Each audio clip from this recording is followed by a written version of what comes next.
ফিরে এলাম বিরতির পর।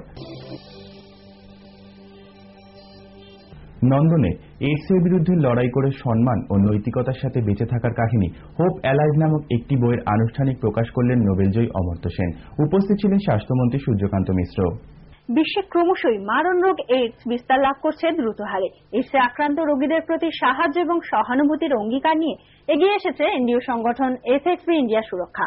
বুধবার এই স্বেচ্ছাসেবী সংগঠনের উদ্যোগে এইডস আক্রান্তদের সমস্যা নিয়ে হোপ অ্যালাইভ নামক বইয়ের প্রকাশন হয়ে গেল নন্দন প্রেক্ষাগৃহে। এফএক্সবির প্রতিষ্ঠাতা কাউন্টিস আলভিনা দুবোইস রাউভারের উপস্থিতিতে বইটির প্রকাশ করলেন বিশিষ্ট অর্থনীতিবিদ অমর্ত্য সেন। অনুষ্ঠানে উপস্থিত ছিলেন এই সংগঠনের অন্যতম সহযোগী রাজ্যের স্বাস্থ্যমন্ত্রী সূর্যকান্ত মিশ্র, বইটির লেখিকা পত্রলেখা চ্যাটার্জি, মিস্টার জাভেদ এ চৌধুরী সহ বিশিষ্ট অতিথিরা। এইচআইভি আক্রান্তদের এই রোগের বিরুদ্ধে নিরন্তর লড়াই করে নৈতিকতা ও সম্মানের সাথে বেঁচে থাকার কাহিনীই হল হোপ অ্যালাইভের বিষয়বস্তু। ভারতবর্ষে এইডস আক্রান্তদের সমস্যা নিয়ে কথা বলতে গিয়ে অমর্ত্য সেন জানান,